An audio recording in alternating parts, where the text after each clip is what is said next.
Good Friday afternoon to you, 4 o'clock, time for Sports4CLE. Hope your weekend is off to a good start. Browns players with the weekend off as they are getting ready to open up the season a week from Sunday against the Cincinnati Bengals. Emmanuel Acho, Bucky Brooks from FS1 Speak, taking a look at some of the film, taking a look at some of the concepts of the Browns offense on film that figure to make this offense pretty good. This was a touchdown play that I desperately had to show you at home because it blew my mind when I saw it. Now, Bucky, once again, Elijah Moore plays what position? He's a hybrid. He's a running back slash wide receiver slash running back. He's in the backfield. Defenses don't know what to do with that. So you see, this safety is pointing, saying, hey, I need a defensive back to guard Elijah Moore.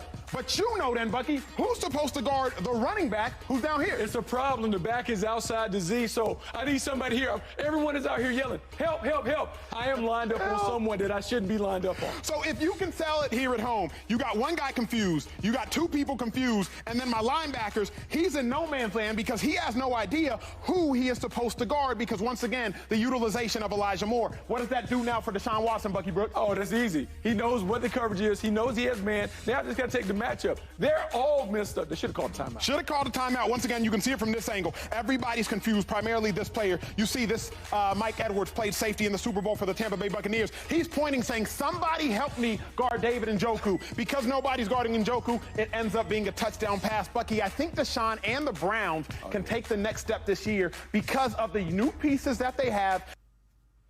With that, let's welcome in G. Bush from 92.3 The Fans, The Barber Shop, as well as the Ultimate Cleveland Sports Show.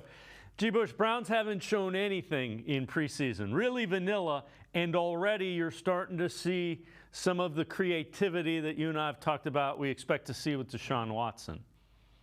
Yeah, that was an expected thing we were going to see. And you know what the crazy thing about it is? You haven't saw Deshaun Watson. You haven't seen Elijah Moore and what he's been able to do. And you have not even seen a guy like Nick Chubb who's going to really increase the running game. So when you look at all these different weapons and motion and different possibilities of formation, throw in the fact that Deshaun Watson is a mobile quarterback that you can have some assign or design running plays, this offense is going to be something to behold. You know, what Deshaun said is going to be fireworks. And a lot of people kind of scoffed and looked at him a little bit like, I don't know if that's going to be really fireworks. We haven't seen much, but that's by design. You look at what they had and then throw this back in here. I think this is one of the biggest keys that we got and one of the biggest things that happened at the end of the preseason is a lot of people, including myself, thought that we were not going to see Marquise Goodwin. When you talked about blood clots, when you talked about that type of thing, we remember Chris Bosh. We remember a lot of people. That's a very serious ailment.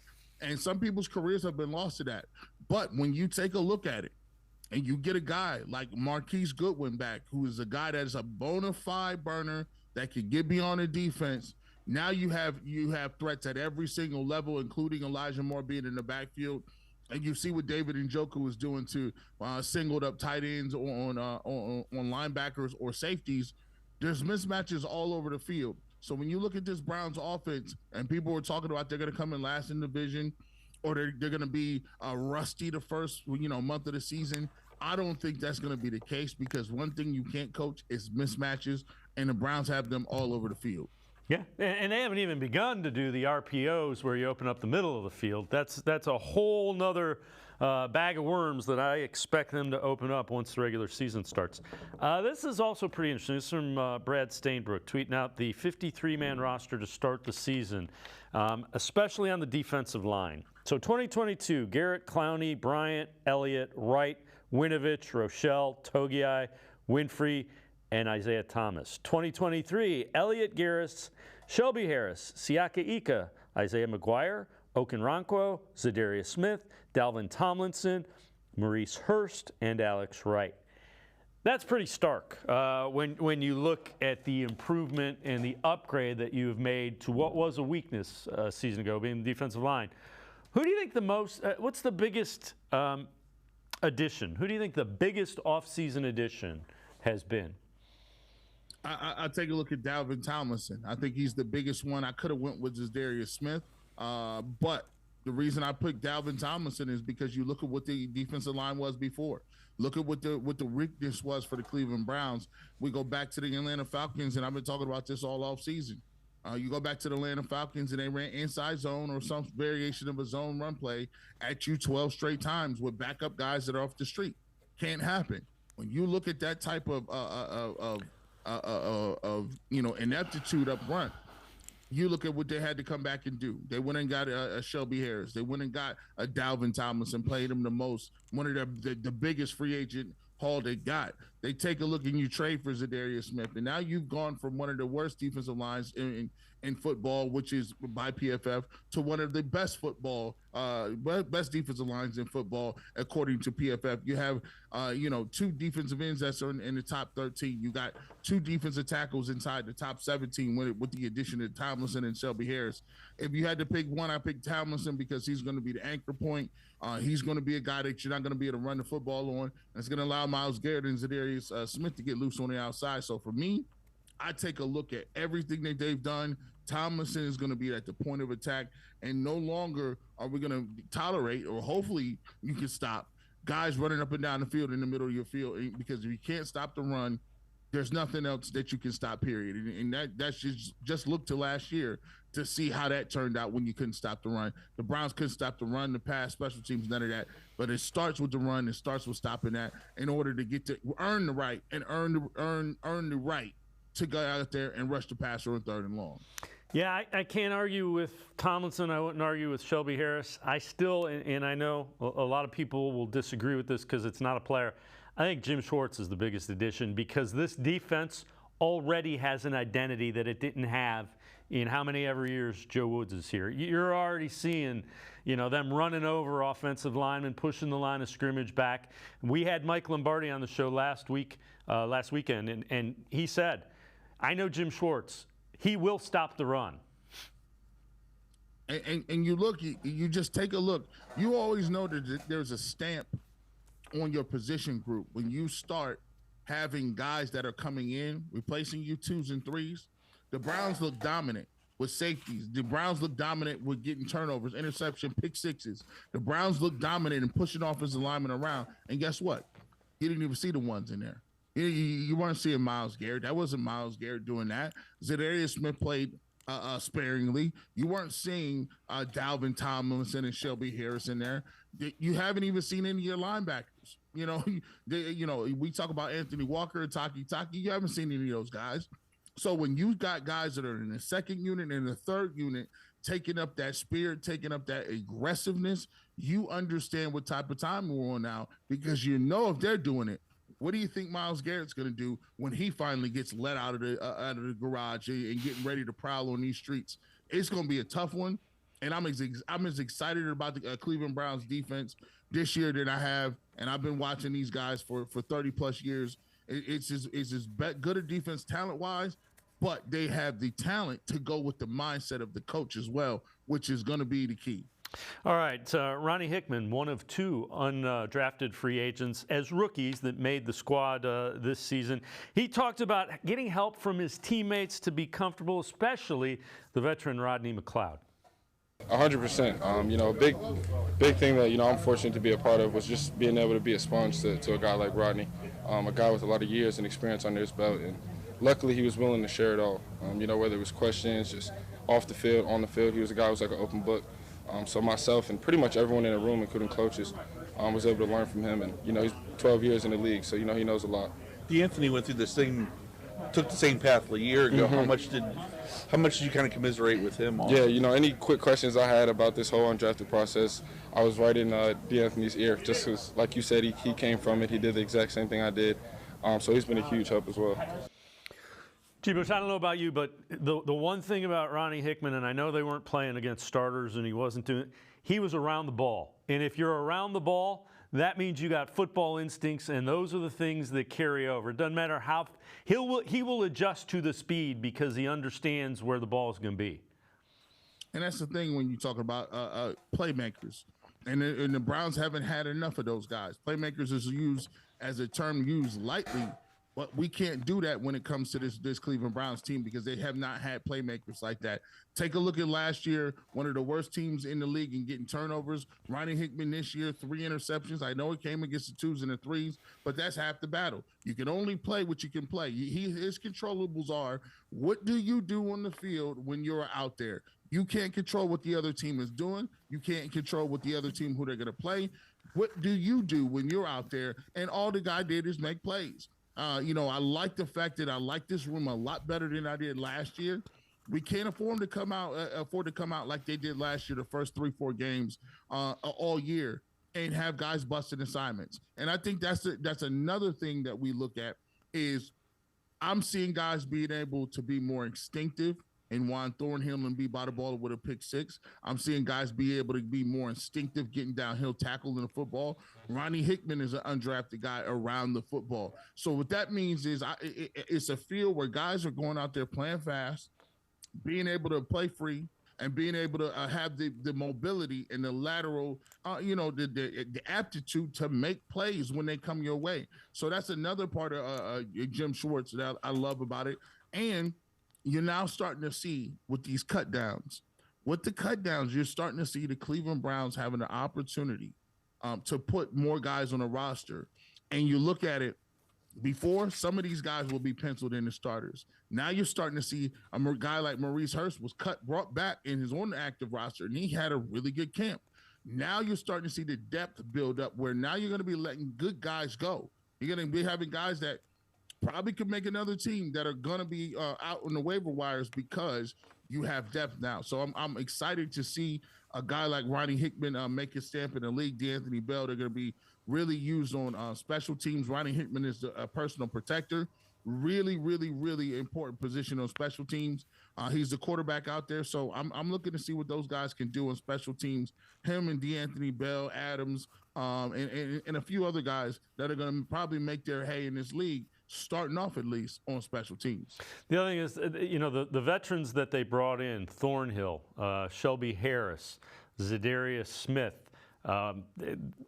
McLeod, these are guys that when you hear them talk, they expect to win. They're guys that are they're winners, for lack of a better term. You couldn't always say that about the free agents that came in here. Couldn't. These guys are coming from the Chiefs. These guys are coming from teams like the Eagles. These guys have won championships, right? And they're going to come in here and they're not going to look around and they don't want to start losing now. They've been around some of the brightest minds in the game. They've been around some of the, even when we had all pros like Joe Thomas and Josh Cribbs, those guys couldn't come in and tell you what it felt like to be in a playoff series or be in an AFC championship game or even know what it feels like to even be close to a Super Bowl. So now what you've got is guys in that locker room that have a certain standard. That standard is now going to be something that they're trying to build where it's like, look, when you play for the Browns, we're trying to be perennial you guys in the playoffs. Not just once, not just twice. Heck, Mike Tomlin hasn't had a losing record since he's been there. We need to start seeing some of that, and I think it's establishing that. It takes a couple of things, drafting well, developing guys, getting some depth in here, and the free agents that you do bring in having a certain pedigree and it fit a certain description or mold now that they're in your program, and I think that can help you get over the hump and building a sustainable winning culture. G. Bush from 92.3 The Fans, The Barbershop, as well as the Ultimate Cleveland Sports Show, and I are going to step aside, take a quick time out. We're going to clear some room on the bandwagon. They're jumping on the Browns bandwagon. We'll have the latest to jump aboard. Sports4CLE will be right back. Stay with us. Come back to go forward. Back to learning new things. Back to pursuing your dreams. Tri-C has flexible learning options to fit your life. And every year, more than 1,000 local companies provide Tri-C students with real-world learning. The right education can boost your lifetime earning power by hundreds of thousands of dollars. Start now with a college education you can afford. Tri-C, where futures begin.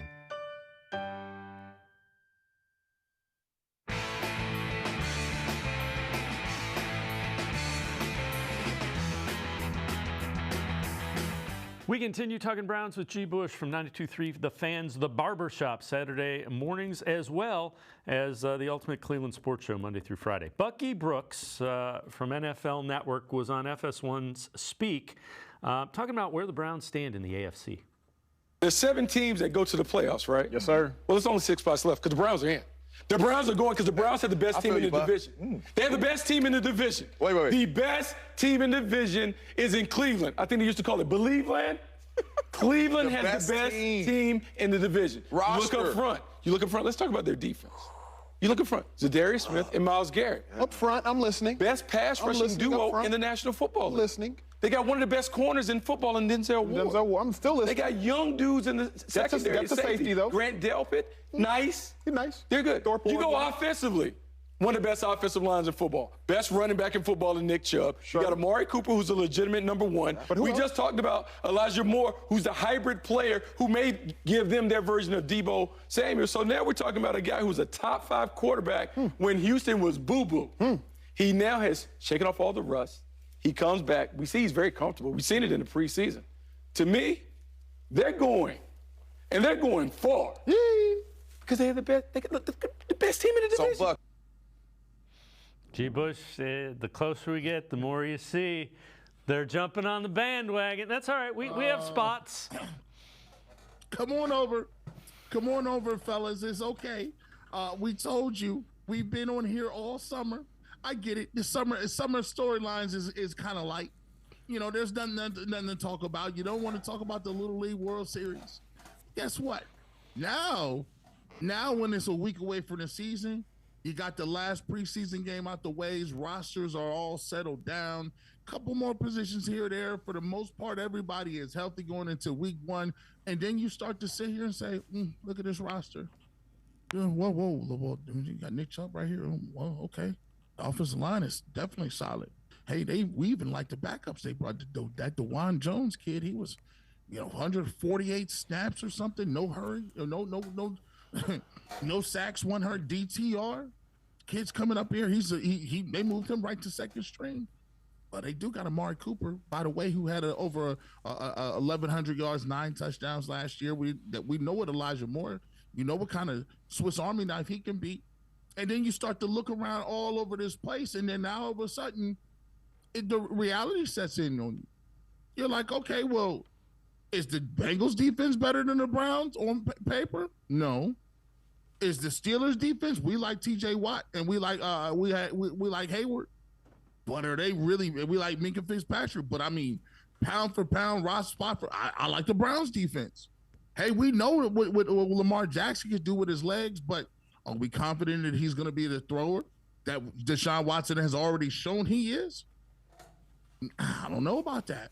So now we're starting to come back into the fold where when you start looking at these teams in the AFC North, and by the way, it's the best division in football. Best division in football, bar none. It's going to be the most competitive. But when you start looking roster for roster, position for position, impact for impact, the Cleveland Browns have it all. They've even had a coach that won Coach of the Year.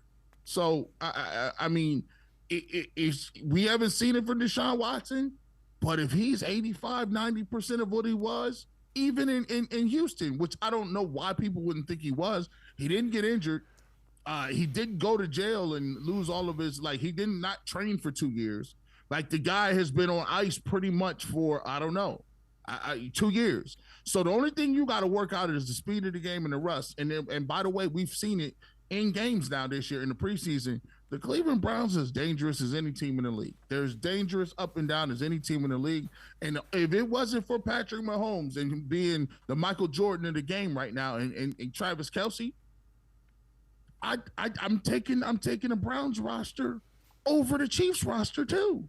The only thing they got on the Browns, which is big, is quarterback and Andy Reid and Travis Kelce. Other than that, Chris Jones is dominant, but we got a dominant guy too. The Browns is just as good as any team in this division, and that's hard for people to swallow because we haven't been so. But when you look at it and stop playing around, it's right in front of you. All right, James Jones, former wide receiver for the Green Bay Packers, who knows a little bit about quarterback play, played with Brett Favre. He talked about the importance of Deshaun Watson to the Browns. That's from the same show that we showed you, FS1 Speak.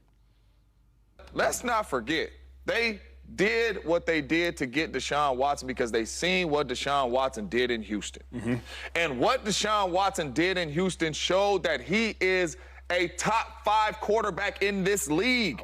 So none of that has changed. If Deshaun Watson comes out there and he's the Deshaun Watson that we're used to seeing from the Texans, they absolutely could be a team in there competing for a division title, competing for a Super Bowl. He's that type talent. I don't care about Joe Burrow. I don't care about Lamar Jackson. I don't care about Kenny Pickett. I don't care about none of that. When you talk about quarterbacks playing this game at a high level, Deshaun Watson, when he is on, is a top 5 quarterback, and I don't care who you put in there. Right? So with that being said, and the 230 M's, it is on him to get this thing done and get back to the Deshaun Watson that we used to seeing in Houston. And when he does, because I believe he will, they're going to be in there. And G. Bush, again, that's a guy who is a receiver, who played with Brett Favre, knows a little bit about what he's talking about. My question for you is this. What do the Browns need to do with Deshaun Watson as a quarterback to make that acquisition legit? How far do they need to go? What do you need to see with Deshaun Watson as a quarterback so you feel good about that trade? Man, listen. First and foremost is the playoffs. If you get into the playoffs and you get into the playoffs, anything can happen. You know, it's not the same as baseball, where baseball is a crapshoot. You get in there, you get a hot pitcher. The best team all the time does not win in baseball. But when you talk about getting into the mix, the first goal is to get to the playoffs. I think the Cleveland Browns will do that this year.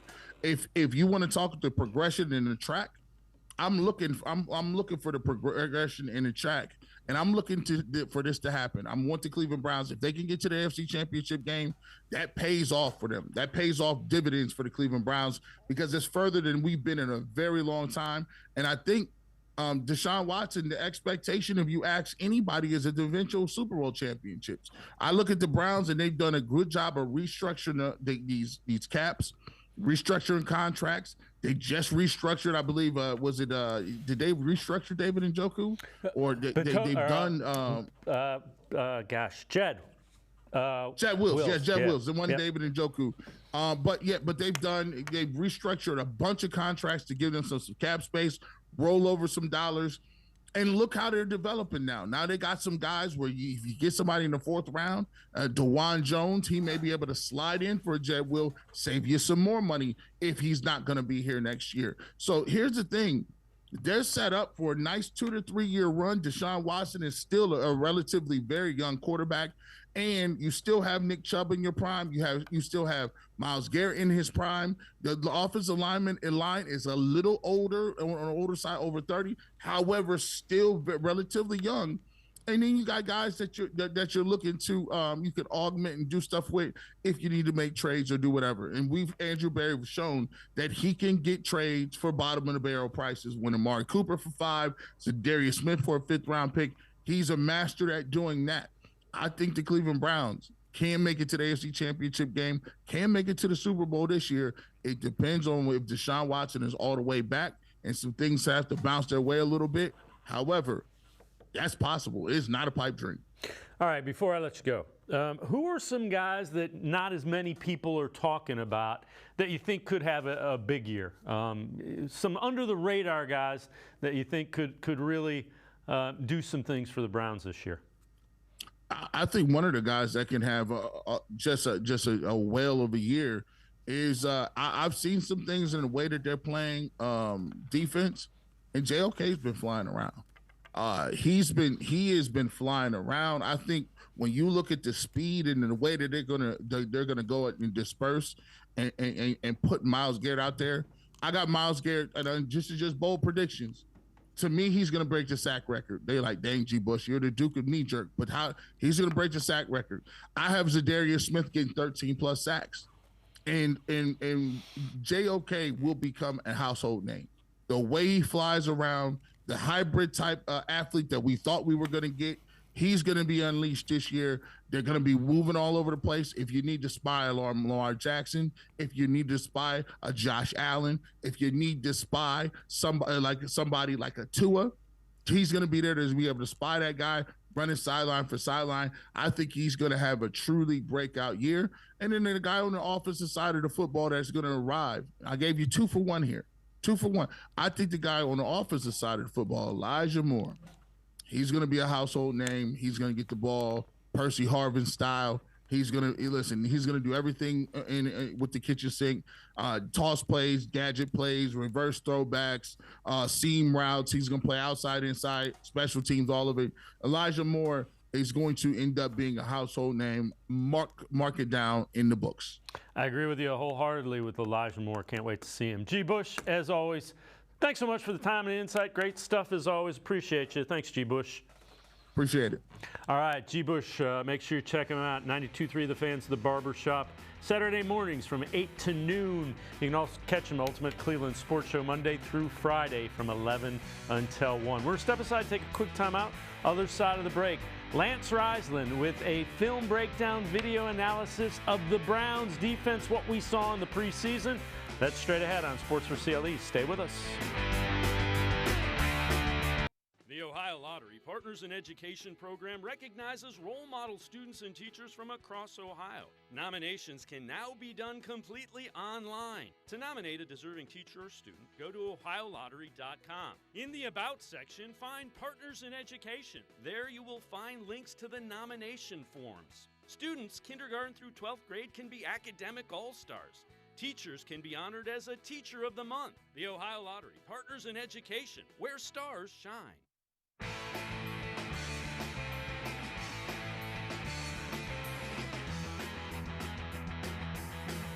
We continue talking Browns here on Sports4CLE. A look at most of the first-team defense in that preseason finale against the Chiefs.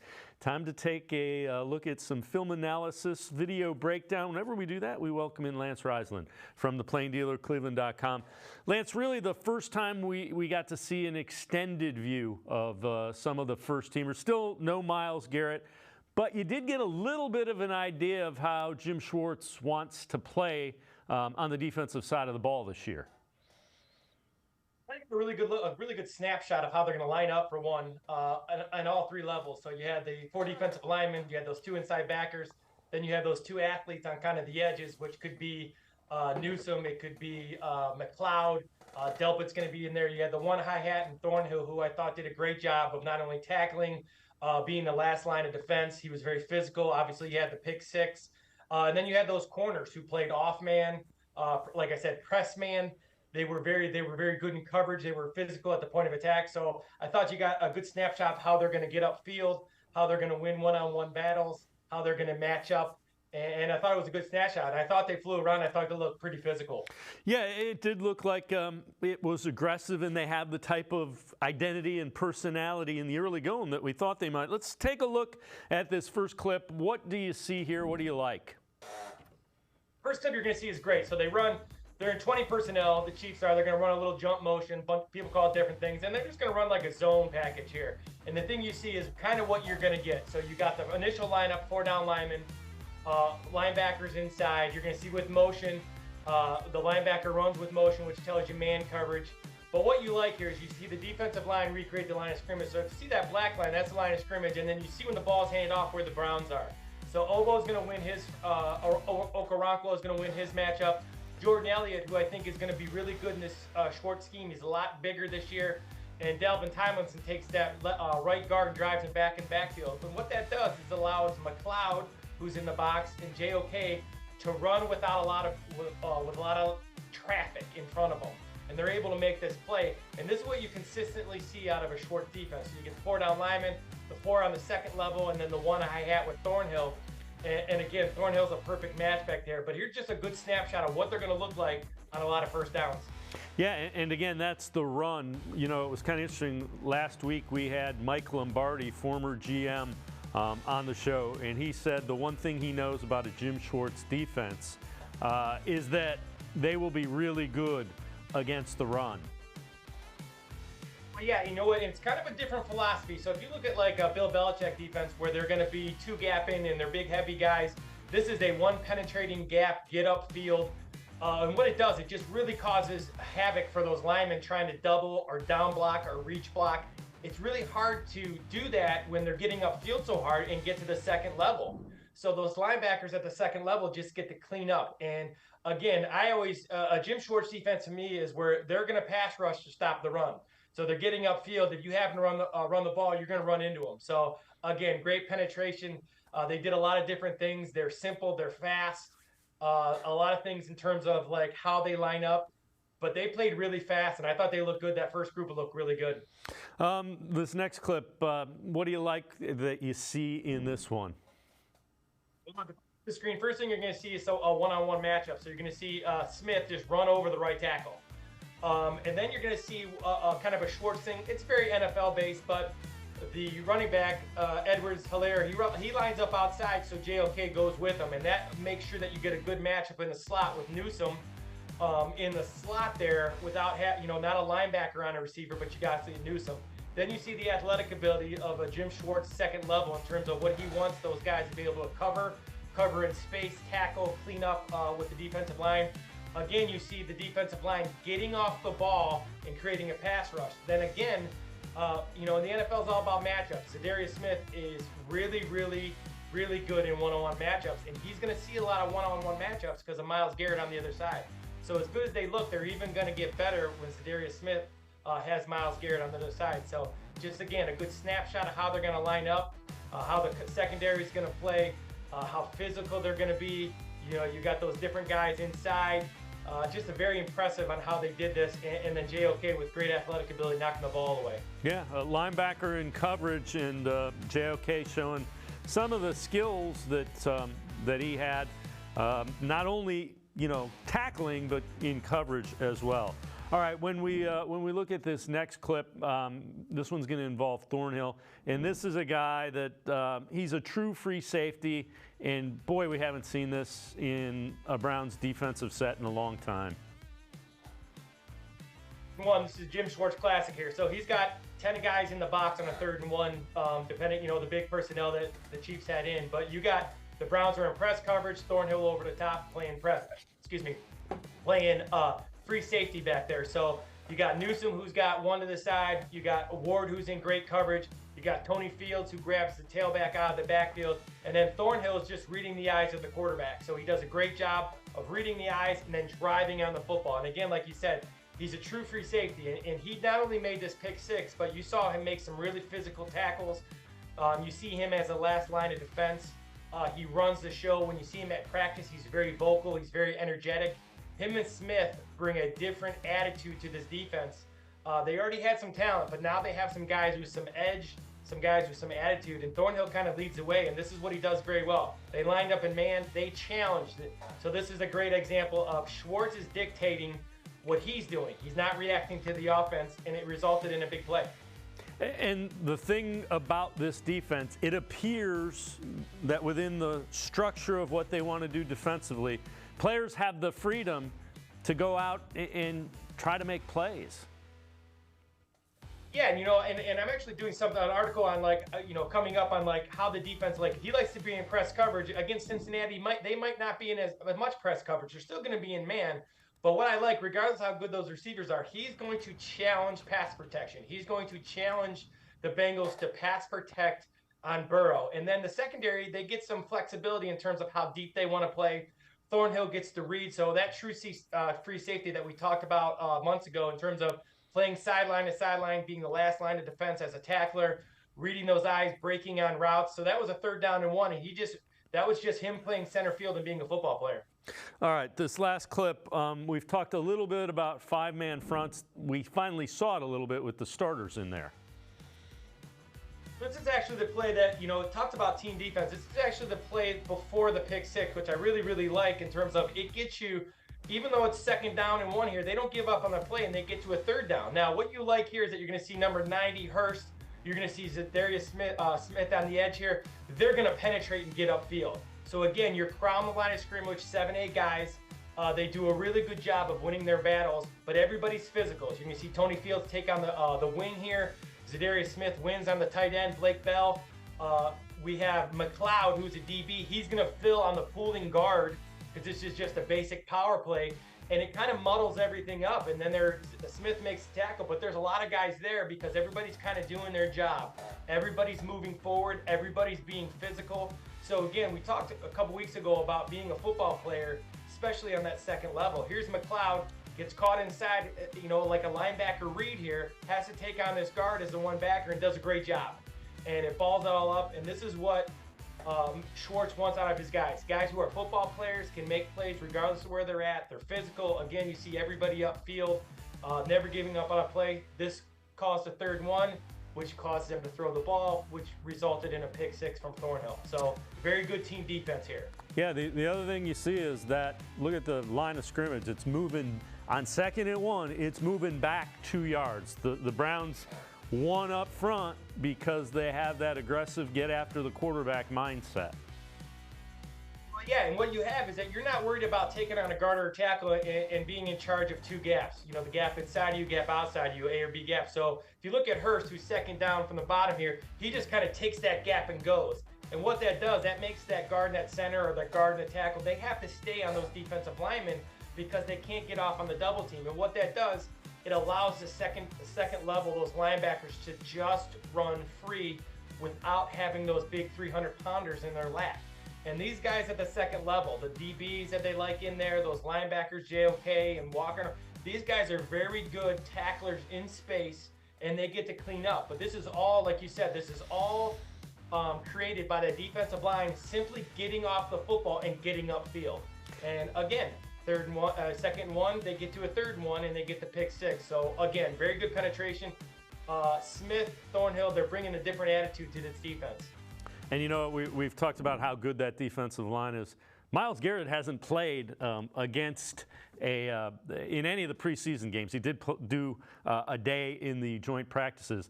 It's going to be even better, and that will help that much more getting after the quarterback and kind of pushing that line of scrimmage back. Interesting matchup. So Smith is so physical with his hands. He can line up inside at that 3 technique, especially on 3rd down and long. He can line up at that wide 3. Again, they're blowing gaps. They're getting upfield. So the idea of having Garrett outside and sometimes Smith inside with Obo at the other end, that puts a tremendous amount of pressure on that guard, especially the guards inside who don't move as well laterally or short area quickness of a tackle. So Smith inside can play against the run. Again, protection is going to, regardless of how good Smith is, regardless of how good Obo is, Dalvin Thompson, all these guys who are really, really good, Myles Garrett's still the guy you got to stop as an offensive coordinator. So you can look for these guys to have huge years. Zadarius Smith and Obo, these guys are going to have huge years because they're going to get one-on-one matchups more than anybody else on the defensive line. Lance Reisland, as always, great stuff. Appreciate the time and the insight. Thanks very much, Lance. Always. Thanks for having me. Lance Reisland, make sure you check him out. Really good stuff. Pages of the Plain Dealer as well as cleveland.com. We're going to step aside, take a quick time out. We turn our attention to a couple of AFC North foes. First up, the Cincinnati Bengals. Sports4CLE will be right back. Stay with us. Come back to go forward. Back to learning new things. Back to pursuing your dreams. Tri-C has flexible learning options to fit your life. And every year, more than 1,000 local companies provide Tri-C students with real-world learning. The right education can boost your lifetime earning power by hundreds of thousands of dollars. Start now with a college education you can afford. Tri-C, where futures begin.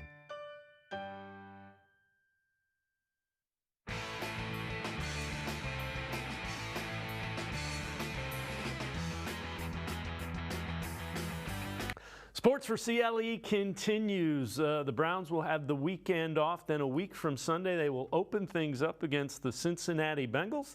Time to welcome in Marisa Contipelli, longtime friend of the show as well as team reporter for Bengals.com. Marisa, we all saw it yesterday. We reported on it here. Joe Burrow back practicing. First of all, how did he look? How excited is the team? I would imagine it's probably put a little pep in everyone's step for the Bengals. It absolutely has. Not only I feel like the team was a little bit juiced up to see Joe out of practice. I know all of us media and everyone within the organization was as well. And Joe looked pretty good. We weren't able to be out there for the entire duration of practice, but from what we had seen, he's looking like he's moving around pretty well. We had a chance to catch up with center Ted Karras yesterday, and he even told me, there's a little bit extra amp, a little bit extra pep in their step when Joe is out there in the huddle. Not that they don't get, geared up for anyone else who might be leading that quarterback position, but it's a little different when 9 is on the field. So it's definitely a good sign to see him back out there. So some changes to the offensive line. You added a left tackle free agency, moved some guys. How does the offensive line, that's obviously important. How has the offensive line looked with the new additions and changing of personnel around? Absolutely. The offensive line has looked really solid from what we've seen through camp so far. So I'm really eager to see how they're going to match up against the Browns in week 1. But all signs, the fact that they brought in Orlando Brown to be the left tackle, not only for this year, but really established that they want Orlando, the left tackle of the future here with the organization, was a great sign. And he has been really solid. And you can already tell the difference that he has made out there on the left side of the line. And then moving Jonah Williams over to the right side, I think Jonah has had a seamless transition. He's looked really comfortable out there. And if an offensive line for this Bengals team can stay healthy for the remainder of the season, something we haven't had the luxury of seeing over the last few years, Dave, I really think that could be one of these strong points for this Bengals team, just because when you look at the pieces on that line, they've really started to form a solid foundation. And I'm excited to see, too, what Cordell Volson over at left guard will be doing in his second year, as he has another year in this system, second year in the NFL, as he's grown into matured into that guard spot. So how has the running game looked? We know Joe Mixon is back. Now, Pirine leaves, so who else will get meaningful carries other than Joe Mixon? Dave, that's a great question. And one of the bigger question points I think I have as we get into the regular season, because when you look at the running back depth behind Joe Mixon, you have Chris Evans, who's going into his third year now in the league, Trevion Williams, who was suffering an injury, so hasn't really been a part of camp in preseason over the last 3-4 weeks now here. And then you have rookie Chase Brown, who had some good moments throughout preseason and camp. So I'm really intrigued to see how it is going to play out. I would anticipate that it would be Chris Evans or Trevion Williams really taking role of that third down back that Samaje Perine had filled in before. But it's really going to be a case of who's going to make the most out of that opportunity when it presents itself here early on in the regular season. And it's going to be interesting to see just how things do play out week 1 up in Cleveland. But it also wouldn't surprise me if Joe Mixon is a little bit more involved in third down situations, especially if some of those other running backs, maybe seem to struggle at times when they are in there, Dave. So we know the wide receivers. You've got Chase, you've got Boyd, you've got Higgins. We know Burrow. That passing game is a strength. Another area that's expected to be a strength for the Bengals this year. It absolutely is. And not only do you mention the big three, those 3 receivers, but it was also huge for the Bengals to add Irv Smith, the tight end in free agency, who was with the Minnesota Vikings beforehand. If he's the Irv Smith that showed when he was in college, I think the Bengals have gotten another dynamic weapon for Joe Burrow to be able to use. And something we've seen Burrow just really excel at over the last couple of years is being able to spread the ball around to his playmakers and divvy out the shares. One game it could be, Chase's way, one game it could be Higgins' way. And the fact that they're adding Irv Smith, who has the ability to be a big pass catcher, and signs that we saw last year in this offense when Hayden Hurst was in there at tight end, I'm really intrigued and excited to see how that's all going to play out. But it's hard to ignore the fact that they do have 3 of the top receivers in the league when they play together as a unit with Jamar Chase, T. Higgins, and Tyler Boyd. So it almost, Dave, becomes times pick your poison. Who on this Bengals offense do you want to try to shut down and limit? And going back to just what we were talking about with the offensive line and run game, I think the run game will take a step forward here in 2023 as well, because the offensive line is better and bolstered up from what it was a year ago. So not only are the Bengals going to be able to use their strength and the receiver weapons they have, but with Joe Mixon in the run game, this offense, it could be a long season for defenses if they don't prepare and plan for this offense right. Some new faces in the defensive secondary. Lost both of your safeties to free agency. How's that defensive secondary looked? It's looked pretty solid so far. Obviously, with the safety position, Dax Hill being in his second year now, and then Nick Scott coming over from the Rams in free agency, it's going to be a big puzzle piece to this defense that it's going to be intriguing early on. And I think week 1 against Cleveland is going to be a great test for those two guys there. In the safety position, we got to see a little bit of it in the second preseason game. Nick Scott and Dax Hill were back there for one defensive series. And I talked to both of those guys throughout camp, and they've already grown to be really comfortable with one another. They're still learning how each other plays and learning how to best communicate with one another. But in terms of just their ability on the field, they've been getting more comfortable week after week. So that could be an area where it might take a little bit of time to really see what those two players are able to do together back there at safety. But when you look at corner, I think that's also going to be one of the Bengals' strengths this season. Cam Taylor-Britt had a phenomenal second half of his rookie season, capped off with making a huge interception to seal the deal against Buffalo there in the playoffs. And so he's only continued to get better. I think he's had a really solid camp and has looked really good. And then the Bengals are also getting Chidobe Awuzie back from injury. It was last year in Cleveland when Awuzie suffered an ACL tear and was then out for the rest of the season. So the fact that they're getting him back there at corner is also huge. And Mike Hilton has just been such a consistent, reliable force for this defense. The fact that he's one of the best blitzing corners in the league too is a strength for this Bengals team. So I really think corner, when you look at those three spots, you also have DJ Turner, who's a rookie, who will be into the rotation and into the mix relatively often. I think there's a lot of talent and really something that this defense can lean on. The Browns now are playing much more aggressively, especially up front. Is there a sense of awareness that the Browns defense is different? It has an identity, and it's an aggressive identity. There definitely is, and not only from the moves that were made in this past offseason, Dave, but I mean, you just have to say the name Myles Garrett, and you know exactly what you're going to be in store for. It's something that the Browns have proven too. Every time they play the Bengals, they seem to find a way, of wreaking havoc on that defensive line. And so, trust me, the Bengals are very aware of what's in store, when it comes to that Browns defense and just the talents and the playmakers that they have up front. And I think that's another reason why the Bengals made it a priority to get the offensive line in check, because you have to play Cleveland twice a year. And we know how difficult the AFC North is. It seems like it's become more physical year after year. And so the fact that they made the offensive line a priority is just a testament as to the type of schedule and the fact that the AFC North is becoming a really physical division. What about the Bengals defensive line? We know Trey Hendrickson, I guess Osa, he's banged up a little bit. How healthy is that defensive line for the Bengals getting ready for week 1? Yeah, well, outside of Joseph Ossai, who seems like he's going to be missing a little bit of time here due to the injury that he suffered in the preseason, they're really healthy. And that's another area of this Bengals team that I don't think gets the recognition that they rightfully, I think, should deserve. The fact that they don't generate as many sacks, and I know sacks seems to be what's one of these stats that everyone gets so excited about when it comes to defensive players. They generate a lot of pressure and have been so strong against the run. That's going to be interesting, too, to see how that defense does hold up against the Browns, just because we know how great Nick Chubb is there in the backfield. But this defensive line, when you have Hendrickson and Sam Hubbard on the ends, and then inside in the middle, DJ Reader, he's one of the best defensive tackles in the game, and you almost never hear his name talked about. Paired up with BJ Hill, who has quietly gotten better and bolstered that defensive line for the Bengals. I think that's really going to be an area that's going to shine for this defense, especially if they can generate a little bit of pressure once Joseph Ossai is healthy and gets back into the mix. I know that they're excited to see how he's going to fold in.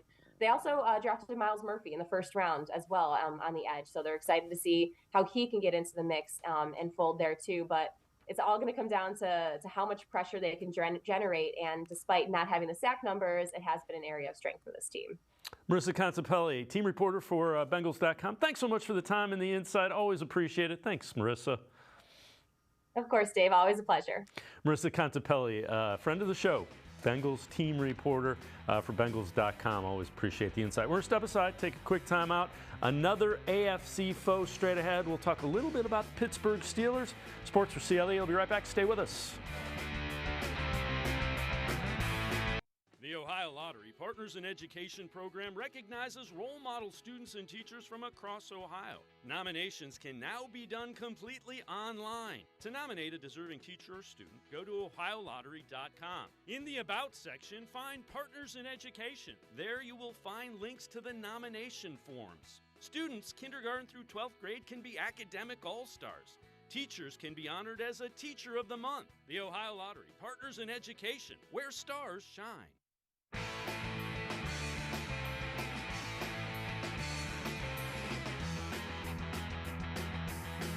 Sports for CLE continues. We continue to take a look at some of the other teams in the AFC North Division. We head to Pittsburgh. Pittsburgh Steelers. Let's welcome in Alan Saunders. He is the Steelers beat reporter for Steelers Now. Alan, appreciate the time. Frequent viewers of the show know I haven't been sold on Kenny Pickett, the quarterback. Now, what have you seen? And he's a popular pick nationally to be a guy that takes a big leap forward in year two. Yeah, I think, I've covered Kenny for a long time. I covered him at Pitt before I covered him with the Steelers. And I think the one thing that stands out to me about him is just the intangibles are off the charts. In terms of the quarterback position, he is exactly everything you would want in terms of a guy that works really hard, a great leader, very smart player, heady player, takes care of the football. And, I'm not sure. I think there is a ceiling in terms of his physical ability. I don't think he's ever going to be Joe Burrow or Josh Allen. He's not that kind of incredible arm strength guy or insane physical athlete. I just think he does everything so well that I think he's able to maximize his physical tools. Do the Steelers have an all-pro quarterback? I don't know, but probably not. But do they have someone in the kind of Derek Carr, Kirk Cousins, Ryan Tannehill mold that if you build a good team around him, you can win with? Matt Ryan, Jimmy Garoppolo. Absolutely. I think they can have that kind of quarterback in Kenny Pickett. That's fair. And, Mike Tomlin and that coaching staff seems to understand how to win, evidenced by the fact that they haven't been below 500 during his time there. Let's talk a little bit about the receiving corps. George Pickens is a guy Browns fans liked a lot coming out. He had a pretty good rookie season. You got Deontay Johnson. The guy I'm intrigued with is Allen Robinson. That's a guy didn't really get it done in the Bears, went to the Rams. What have you seen from Robinson, and how does he fit into this offense? Yeah, I think coming out of Penn State, he went to the Bears, and there was a lot of excitement, and he did really well at first, and then, kind of when it came time to get a big contract, he never kind of took that next step forward. I think the good news for the Steelers is they're not asking him to be a star or even kind of a key component of this offense. If you saw what they did in the preseason, it's a lot of Deontay Johnson, getting open because he's such an elite separator. It's a lot of throwing to George Pickens, even though he's covered, because he has this freakish combat catchability. And all they really need from Allen Robinson is a guy that can get open against zone coverage, a guy that can kind of find the soft spots in the defense, get tough yardage, be secure in his hands. Deontay Johnson has in the past not been the best receiver in terms of his drops. And so someone that can be an underneath option to those two, that can be really counted on in third down in the red zone. I'm not expecting like some kind of big fantasy season for Allen Robinson, but I think he can be sort of what they need him to be in this offense. You had a first-round pick on a left tackle, Broderick Jones. You got Ciamalo, the guard. How's the line been, and is it going to be substantially better, do you think, than it was a year ago? Yeah, I don't think that Broderick Jones is going to start week one. I doubt the Browns will see him the first time around, maybe the second time around as we get further into his rookie year. He's a guy that has a lot of promise, but was only really a one-year starter at Georgia and is still kind of a work in progress, especially in terms of pass coverage. And I think very specifically, if you look at what Dan Moore has done against Myles Garrett, that's been one of the very few things he can kind of hang his hat on. And so I think they'll probably bring Jones along slowly. Ciamalo has been incredible, made them such a better run blocking team, I think, with his addition and their left guard, and has really given them, I think, the faith to run behind that left side of the offensive line in a way they didn't have a year ago. And so I think that's been a big difference maker. Probably be a little bit while before you see the young first-round tackle get on the field, though. Let's defensive side of the ball. The defensive line's pretty good. Anytime you line up T.J. Watt, it's gonna create some havoc, and he's healthy. Secondary, though, you got some new guys back there, especially at the cornerback position. How's that been? Yeah, so Patrick Peterson came in as a free agent from the Vikings and had a really, I think, really underrated season last year. Had a bunch of interceptions, but moving to a very different scheme than what the Vikings played. And so there's going to be some change over there. And I think there's probably some questions about whether he's going to be more like the player he was, last year, with the Vikings, or maybe, in a couple of years before that, where it was a little bit more up and down. And then he's going to play some slot, which he hasn't really done in his career, because second-round pick Joey Porter Jr. is going to come in as the third corner and play outside of him, moving Peterson to the slot. I think there's a lot of question marks there. If you're looking at a place on this team that early in the season still feels a little bit unsettled, it's probably cornerback. When you look at areas of concern, what are some major concerns, and what I guess what I'm getting at, what do the Steelers have to do well to be in that playoff mix and the AFC North mix for the division title? I think the secondary is one, and then the depth on offense is probably not what I'd call great, especially on the offensive line. They didn't have an offensive line. They played the same 5 offensive linemen, I think, all but one snap last year. They will not be that healthy again. They'll need, to have depth there, and it's just I think the biggest question mark on offense is the coordinator. We haven't seen from Matt Canada the kind of sort of inspired play calling that got him noticed at the college level. We haven't seen that come out in the NFL. It's been very basic, and they obviously did very well in the preseason. Kenny Pickett had a perfect passer rating. The first team offense scored a touchdown every time they were on the field. But again, it's the preseason. They weren't playing a lot of starters on the other, they weren't facing a lot of starters on the other side, and it was still very basic stuff. There will need to be some games where they fool some teams, where they scheme their way into victory, and we haven't really seen that from him yet. So I'd say that's probably the biggest question mark on the offensive side. Having said that, defensive line, T.J. Watt, Highsmith, I mean, how good have they looked? How good can they be? I think they can be very good. I think not only do they have the same kind of top-line players that they've had, T.J. Highsmith, Cam Hayward, Larry Ogunjobi, I think now if you compare this team to last year's team, they're much, much deeper. They brought in Marcus Golden as a free agent at the edge. Nick Herbig, who's their 4th-round pick out of Wisconsin, looks like 85% T.J. Watt. He's just a little bit smaller, really, really quick off the edge. I think he's a guy that's going to be a player for them.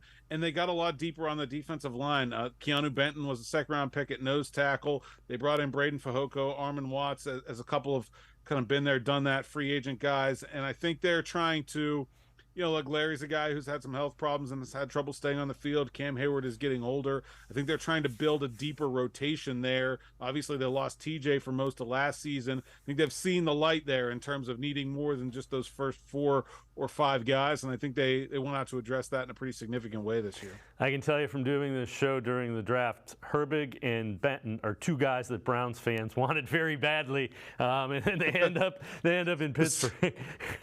We got a lot of Wisconsin Badgers walking around the hallways. It seems like it's a thing. All right, before I let you go, you mentioned week 2, Monday Night Football, Browns-Steelers. What are some of the matchups that you think are critical, both sides of the ball, for the Steelers and for the Browns defensive line revamped, and Jim Schwartz, they're different. They're getting after it a lot more. What are some of the key matchups, do you think?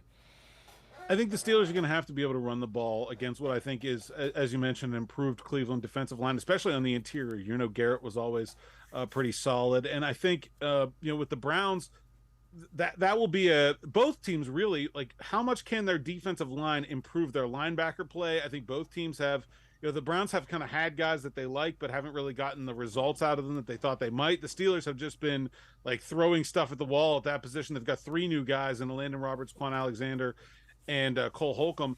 Can better defensive line play in the interior mean better linebacker play? I think whichever team runs the ball better will have a significant advantage, and that's been the Browns, but I think the Steelers should feel like they can turn that tide a little bit. And then I think in terms of the quarterbacks and the offenses, it's going to be taking care of the football. With teams with elite pass rushers like Garrett and Watt, that you're going to be under pressure. And which quarterback will deal with that pressure the best in terms of holding onto the football and not putting his team in a disadvantage. We all know AFC North games, they're not going to be high scoring. You're not going to get a million chances to make up for mistakes. 1 or 2 turnovers could be the death knell for a team. And so I think it'll be whichever guy makes fewer mistakes in terms of quarterback play. Alan Saunders, thanks so much for the time and the insight. Appreciate it very much. Thanks, Alan. Thanks for having me anytime. That'll do it for this edition of Sports for CLE. No show Monday because of the Labor Day holiday. It is game week coming up a week from Sunday against the Bengals. Have a great holiday weekend, everybody. We'll see you Tuesday at 4 on Sports for CLE.